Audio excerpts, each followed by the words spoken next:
Following Up is our new Without Borders podcast series where we explore the world of media through the eyes of journalists. Join us as we deep dive into journalists' careers, uncover their daily working lives, the priorities and challenges they're facing, and how they're adapting to today's changing media landscape.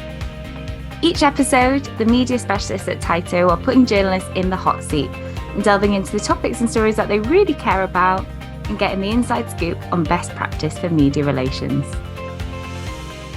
Hello, and welcome to the 5th episode of Following Up. This is Tyto's podcast series in which we interview some of Europe's most respected journalists to get to know them and to find out their take on the media industry. Today, I am thrilled that we are joined by Nadine Schimroszik, who is a tech reporter for Handelsblatt. And if you're unaware, Handelsblatt is kind of a big deal. Handelsblatt is the leading business newspaper in Germany. It is definitely the most highly regarded. I know that it's definitely one that many or all of our clients who are operating PR programs in Germany are chasing us about and very keen to be featured in. So we're really thrilled to be having a chat with Nadine today to find out more about your career, Nadine, and about the publication as well. Based in Berlin, Nadine has been covering the business sector for more than 10 years, but then also made a switch over onto the tech side. So we're looking forward to chatting a little bit more about that. I'm Zoe Clark, the head of media and influence at Tyto, and I'm joined by my colleague Bastian Mega, who's an associate director here and one of our media specialists. But welcome, Nadine. Thank you for joining us. Well, thanks for having me, and thanks for the great introduction. Really glad that you joined our podcast today, Nadine. To kick things off, I'm wondering if you could start by giving us a quick overview of Handelsblatt, the publication's focus areas, and also your audience. Yeah, well, so we already mentioned some things. Handelsblatt is, I would say, the most important business daily in Germany, and we reach quite a broad audience, I would say, but mainly business-oriented people that really like to know more about things that go on in our economy and other economies, and that want to dive in quite deeply into businesses. I'm the startup correspondent, so I focus on startups and mainly have a look at the unicorns in Germany. That are quite a few already. So that's something where I specialize in, and so I focus on that. And how does your typical workday look like? There's not such a thing, I would say. It's really complicated. But usually I try to start my day with our daily meeting where all the colleagues come together, and most of them virtually, others in Düsseldorf, where the headquarters is based, and where we try to have a very short look back at the day before, and then we just discuss what we're going to cover, what will be the main story, what will be covered in the podcasts, and who's writing which stories. So that gives me a kind of overview, and I know what the colleagues are doing, where I stand, and that's it. And after that, it's pretty much interviews, meetings, or I'm going somewhere by train to meet a startup, a founder, to go to a conference. There are dinners, it's a lot about meeting people, and then I always have to find the time to write my stories. You already mentioned that you look mainly after the unicorns, and I guess also like the big tech companies that are on the stock market, like Zalando. It's true. Yeah, I always have to mention Zalando. Yeah, it's Zalando, Delivery Hero, and HelloFresh, because they are also based in Berlin, and I'm the only business correspondent that lives here. So that falls into my category as well. But I do that with colleagues in Düsseldorf. So if there's a meeting with Zalando, I will be there. And outside of this group of companies, what makes a company or spokesperson compelling to feature in your articles?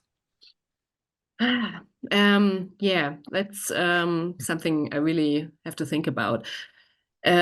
Usually well, there are persons that are more interesting because of their background and backgrounds that are compelling to write about and interesting to write about. But it's hard to come up with an equation or that and that means that I will cover the story. It's also about the news and what's going on, and if there's something in regard to artificial intelligence and a company is really trying something new, maybe it's something I will cover more eagerly because, well, it's something everyone is talking about.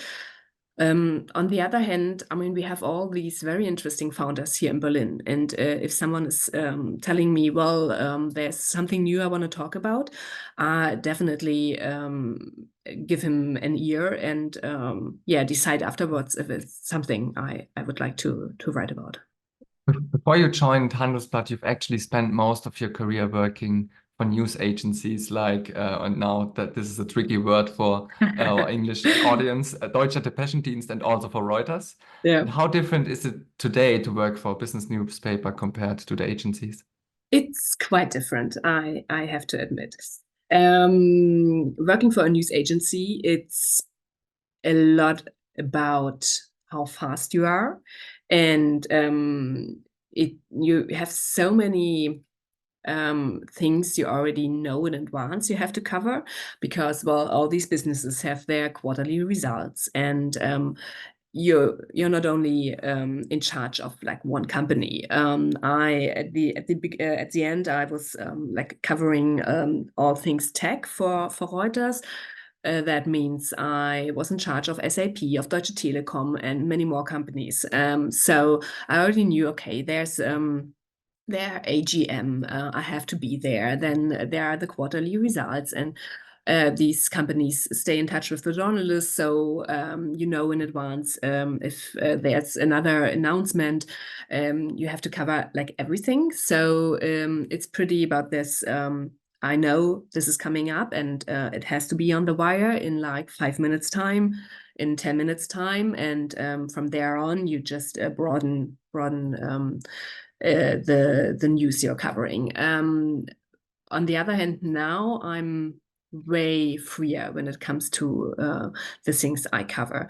Still, there are many things I have to cover and I shouldn't miss, because otherwise the audience would wonder why Handelsblatt is not writing about it. But on the other hand, I just can decide, is it time for like a checkup about the unicorns in Germany?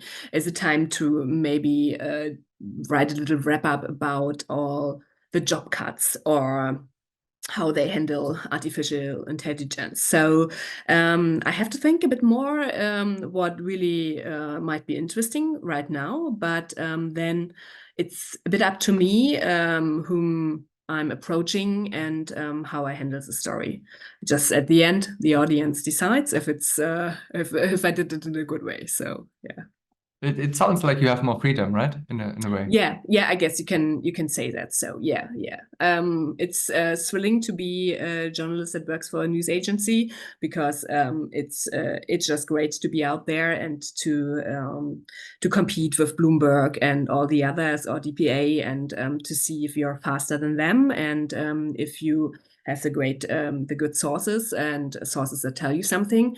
On the other hand, it's a bit more strict when it comes what you really write about. And yeah, it was just I really loved what I did for Reuters, and then it was time for a change. So both great jobs. But you just mentioned that at Reuters you've been a tech journalist or focusing on tech in the end. But before you've been, I think, for a few years a business journalist. Yeah. What drove the change to the tech industry? I wrote a book about startups during my maternity leave, and that kind of kicked things off, and I was like, oh, that's really interesting, and something I would like to write more about. So that's something, and then I mean, at the end, it's always also a bit of luck. And there was someone was leaving, and they were asking me, and I was like, yeah, absolutely, I would love to do that. So that's somehow how it started. Nadine, I mean, can we just recap a second? Did you just say you managed to write a book while you were on maternity leave? Actually, I did that twice. But then when I was I have 3 children, so with my third child, I didn't do that. So I was like, okay, probably no, I can't handle that with the 2 other children. So yeah, but it was a bit crazy, but yeah, it was fun as well. Seriously impressive. I guess, yeah, having 3 children, it sounds like your private life is very busy, as is your work life. What is it what you enjoy about journalism the most? I actually never knew what I could do besides becoming a journalist. So I was like one of these kids that like starting at the age of like 13 or 14 that always said, I want to become a journalist. So I actually don't remember why, but I really started with working for a local newspaper and writing like these I don't even know the English names, but we write all about the little pets and stuff like that. Because they are shown during the weekends at some exhibitions. So I did this part as well. And now I somehow missed the whole question. Like, what was the beginning? Because before I was talking about pets. What was it? No worries. The question was like, what do you enjoy today the most about journalism? It's the news character. I'm kind of in love with news. I really like that. What's going on in the world, and what's at the top of politics, of economics, of business. That's something that never gets old for me, I have to say. So that's it. And I can find pretty much everything interesting. If I dive in deeper, I think there's always in everything there's a little part that that is interesting, and you just have to find it and dig deeper for that. So yeah, that's it. It's news. I really like that. I always wonder when people say I don't read the news. I don't watch them. I find that pretty peculiar, I have to say. It sounds like you also have a hard time in your holidays to not follow the news and not look into your inbox, right? I managed to not look into my inbox, but I really have to say I almost enjoy reading the newspaper more because I don't have to wonder if I covered that or if we did. It's just about enjoying reading. So yeah. And with the news agenda, especially in the tech industry, is it feels busier than ever with the AI hype, with the economy and everything else going on. And at the same time, you are one of the most important reporters for startups in all Germany. So I guess you get a lot of requests. Is there any strategy that you follow to prioritize? I think it's a good question and a tricky one. I don't really have an answer for that. I somehow try to keep on, stay on top of everything, if you can say that. So I really try to look into my inbox and try to delete and answer questions and mails. And on the other hand, I mean, you also have your own agenda, and okay, I have to finish the story, and I've already lined up another story, and the answers are coming in. People are calling me. I've already set up the interviews, and then there's all the things that go on in a company. I mean, on the other hand, Handelsblatt is a company. We are also doing podcasts there, and the journalists are joining them, and there's internal stuff you have to manage. So I think I have pretty much a hard time managing all that, but I guess I'm every working woman, mother, or like men, whatever, working people have to manage that. So it's hard with the influx. Of course. And is there a story that you're really proud of that you have been involved in? Yeah, you've sent me the questions before, and I've read this one, and I was like, oh my god, that's the hardest question I have to answer, because I can't. That's a bit sad to admit that, but sometimes it's really hard to remember what you did over the year and what was like most thrilling. So no, I don't really have an answer for that. I like what I'm doing, and I'm like pretty much always into it the most when I'm currently writing it. So because that's what has all my interest in the moment, and then I'm just heading to the next stuff. I really like what you said before, that you try to beat Bloomberg in the past at Reuters to be faster. So I guess there have been a few times where you've won that race. Yeah, pretty much. Yeah, but I also lost. And is there someone you would love to interview in the tech world, but probably sent requests already, but can't cut through?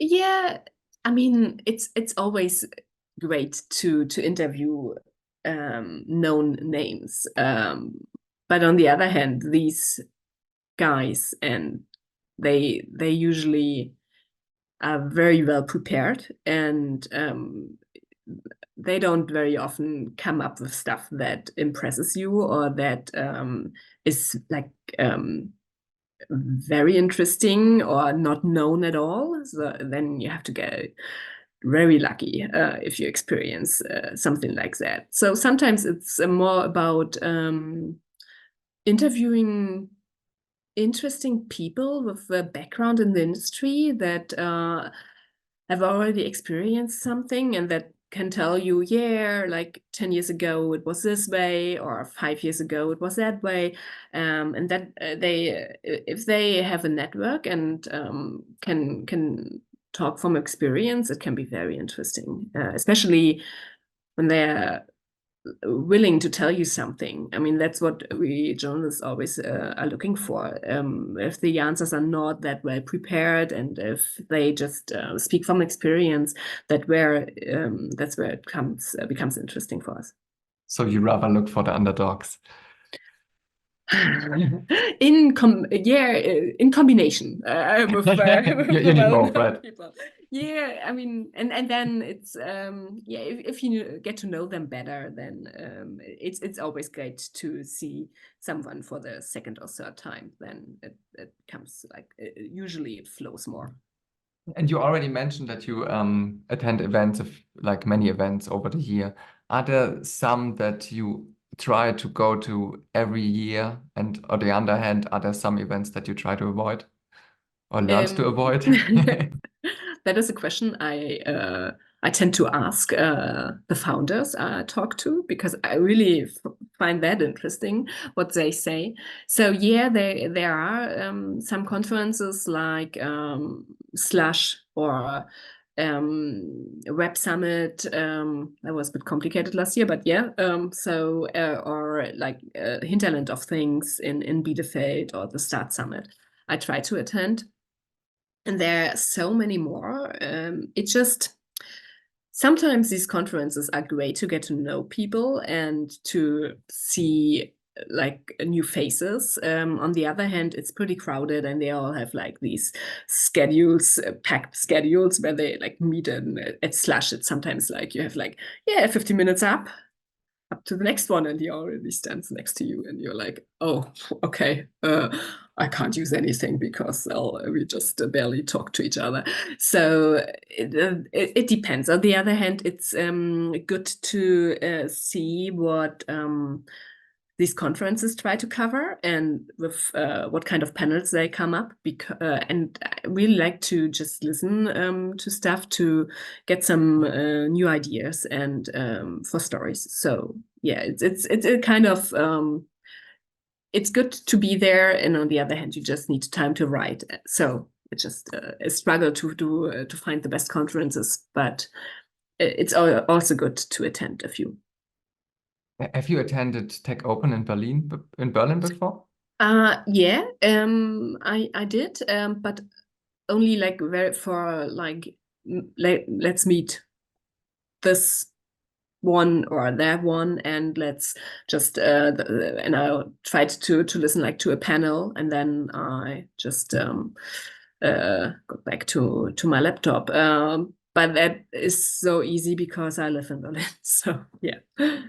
Nadine, we'd be really interested now to just pick up a little bit more on how we can best collaborate with you and work with you. And I suppose our first question in that regard is thinking about your beat. Obviously, tech is a huge and growing industry. Are there any specific topics or themes that are really catching your attention at the moment? We actually, as an agency, operate on quite a data-driven approach, and we publish something called the Tyto Relevance Index. I don't know if you've come across that, but if listeners are interested as well, you can find out more about that on our website.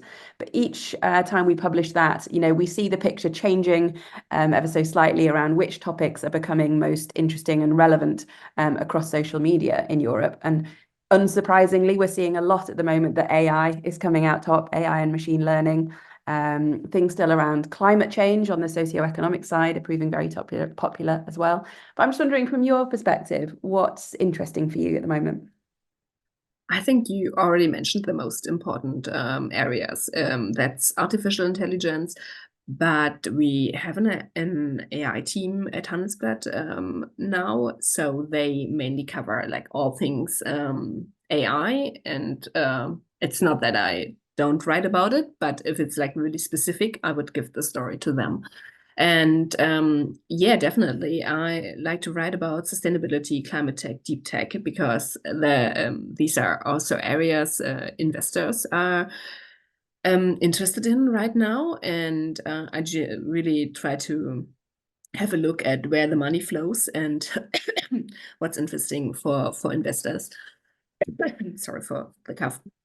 And then, yeah, I would say it's always good to have a look at like trending topics. Right now, it's a job cuts in the whole industry, so I try to have a look. Okay, what's going on in the startup scene right now? I think we are already behind the wave there, but it's really interesting in which kind of people they are interested in, like whom they want to hire. So yeah, that I would say that pretty much sums it up. But it's always interesting to get approached with different kind of topics, and sometimes PR persons can really surprise us journalists. So yeah. We hope we can do that sometimes too, for sure. Actually, just to pick up on something you mentioned there about sort of that investor audience, do you keep those specific audiences in mind very clearly when you're writing your stories? Yeah, we tend to do that more these days, I would say, because it's a different approach for in the article then, and you just have to like have that, keep that in mind to make it more interesting for the audience. And I think, I mean, we are a business daily, investors, managers, people that have the money to invest in VCs that makes the decisions. That is definitely the audience we want to have. So I try to keep that in mind. Absolutely. I suppose we all have an idea of how journalism works, but even as PR professionals, for sure, I think we have misconceptions. I wonder, is there maybe one thing that you would love us to know a little bit more or understand a little bit more about your role as a journalist? Well, it's important to keep in mind that we try to inform the public in a non-biased way, and therefore we are always eager to to have all the different voices in a story. Sometimes it's not so easy to find these voices, but I really try, and maybe that comes also from being from working for a news agency before. I really try to be kind of neutral when I write a story, but also sometimes maybe in a surprising way to find like a different new angle. But I don't want to judge, and I don't want to offer my own view on the thing. I can do that in a commentary, absolutely, but not in an article. Yeah, absolutely. So I guess, from our perspective, often our clients might be tech, vendor companies who are, we have to really operate quite a fine line, I wonder, do you have any specific advice about, how we should approach you? I think it's good to keep in mind that we work for a different audience. We as journalists, we try to inform the public. You have your client that you work for, and it's good to know that these are two totally different ways. That doesn't mean that we cannot work together and cooperate in a great way and come up with stories that feel that are good for me and good for you. So I think that can always be the goal.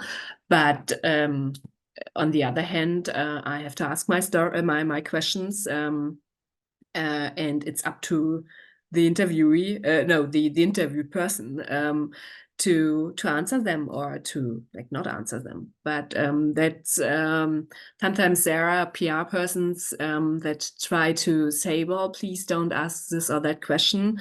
That is something a journalist cannot agree to, because, well, that's our job to ask these questions. Yeah, absolutely. Thank you.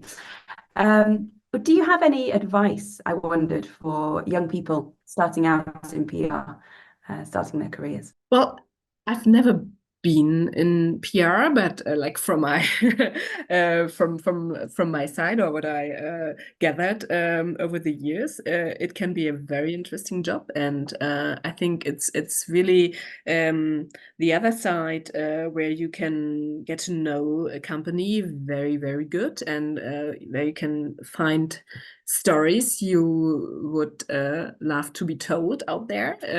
So I think it's it seems to be interesting, and if you decide to do it in a more journalistic way, then you just become a journalist. So and then out there, I mean, there are more persons out there that jump between the two sides. So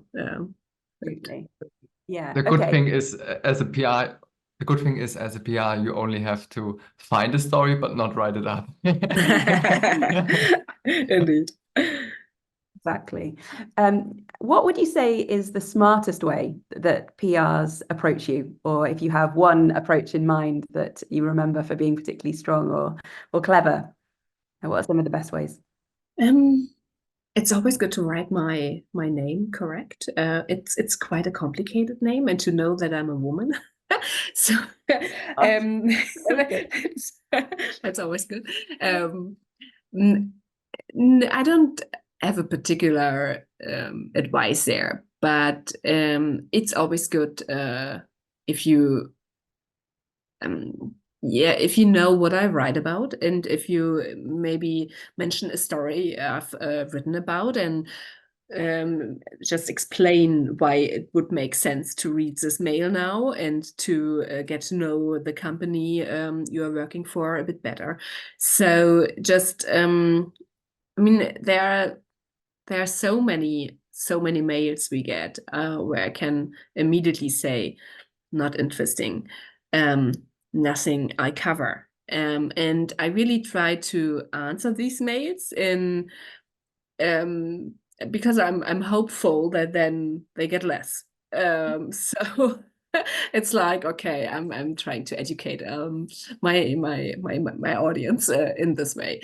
I'm not sure if it's working, but yeah, Sarah, because well, usually Handelsblatt does not cover recently founded startups and stuff like that. So if it's really minor and if it's only like a little team and idea, we are not interested, because otherwise, I mean, we're just not able to cover the whole scene. Yeah. So I was just going to ask, is there a kind of size or some parameters around when you would start to cover an organization? yeah, well, there's no real equation, but definitely if it's a bigger company, if there's like a Series B coming up, and then it's something that interests me, like the business model is interesting, and it's maybe not only like SaaS, or it's just they do something where I think, yeah, there might be some revenue in it, and it's an interesting story. I would definitely try to talk to them and get to know them. Okay. And roughly how many emails do you get a day, out of interest? I've counted today in advance. So today I had like already 70. Like sometimes some of them are internal, because well, have to say what we are going to write about in the upcoming days, and then you can just delete it because it's something, okay, I did it, it's in my timetable already. But yeah, so it's quite a lot, and that's, I mean, we have like 2 p.m. so yeah, that's not all for the day. There some more mails coming up. Absolutely. And I guess we might approach you with something, and maybe it's not quite relevant at the time, but you might want to go back and you remember something and you want to find it later, or you've spoken to someone and you want to revisit something. Do you have any ways of kind of filtering your contacts, your inbox, your information, so that you can search out those right people? I'm just kind of trying to think whether there's anything we can learn or anything we could do that might, help us be found in that regard. I have 2 different ways to approach this, and it doesn't sound very techy when I'm telling you this now. I have like so many different inboxes, like these under inboxes. I don't even know the English name. Like, so like stuff I want to write during the year, and I just put the mails in there. On the other hand, I try to just tell it the PR person. I just tell them, do you mind coming back to me in 1 month's time, in next week, or like even in summer, because it could be a story I'm going to cover around summertime. It makes more sense then, because it might be a better time. Stuff like that. Yeah, these are basically the two things. And maybe my advice, I'm not working for a news agency anymore, but sometimes we really have to be quick. So it's always good, like when I have a question and I just mail it, I'm like, yeah, could you offer me a quote there? Do you have a founder that might be interesting who could answer this question? And if then someone answers very quickly, it's a good way to come up in a story. So yeah, sometimes it's still about being quick. About speed, yeah, absolutely. Okay, how important is statistics and data in your work at the moment? Very, very important. I really try to fortify my stories with data, and I'm in touch with different institutions like Dear Room, PitchBook, and also with some universities, or like startups like Seed Table.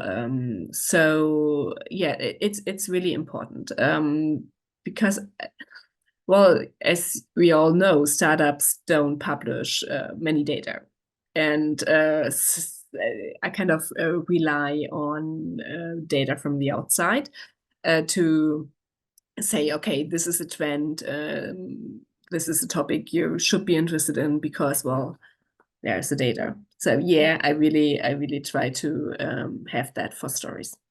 Great. And I suppose thinking again about sort of tech firms who might be doing their own research, when we're advising clients, of course, some of our key advice is around making sure it's not self-serving, making sure we're thinking about the kind of stats and things that you might be interested in. But I just wondered, like, are you as willing and open to looking at data from tech companies, albeit, you know, startups might not do so much research, but some of the bigger organizations maybe? I will always have a look at it, but I have to admit I'm hesitant to use it. Yeah. It's always better to have like a neutral site. So if a company or organization is approaching PitchBook and telling them, please, or deal room, like, could you have a look into that? And so they base their story on the data from like these institutions I already mentioned. That might be a different thing, but if it's a study based, because, well, yeah, the company said I want to have some data on it. It's not. We understand. It's complicated. Yeah. Yeah, definitely. We can understand that. Okay, thank you. And I guess final question, probably, unless you think there's anything else that we should ask you that we haven't covered yet, is we just wondered whether you have a topic that you really do not want to go near again, that you just can't bear hearing about anymore. Not really, but well, I was thinking about this question today in the morning, and I was actually the one that did the flash, the how do you say that, the breaking news on the Brexit announcement. So that was something that's something I still remember. And I don't want to cover that again. So that might be something. On the other hand, I think everything that's news should be covered, and it should be read, just to be an informed citizen. And you don't even really have to. Well, definitely read Handelsblatt, but there are so many great news outlets out there. Just keep informed. I think it's really important these days. Absolutely. And I think that's a really good note to finish on, probably, that we should all keep in mind for sure. So yeah, I just want to close up by saying thank you so much. Thank you so much for your time and giving us an insight into your world. Thank you so much for having me. It was fun. Yeah, it is fun. It's fascinating. It really is. It's really great to speak with you. So thank you again. I hope all our listeners have enjoyed our chat today with Nadine. If you have any feedback or any comments, you can comment below on our website. You can contact us via LinkedIn and via X, of course, or you can drop us a line at hello@tytopr.com. But thank you once again from all of us here. Following Up is a Without Borders podcast series produced by pan-European B2B tech PR and communications agency Tyto. You can find every interview on YouTube and all major podcast platforms. Subscribe now so you never miss an episode.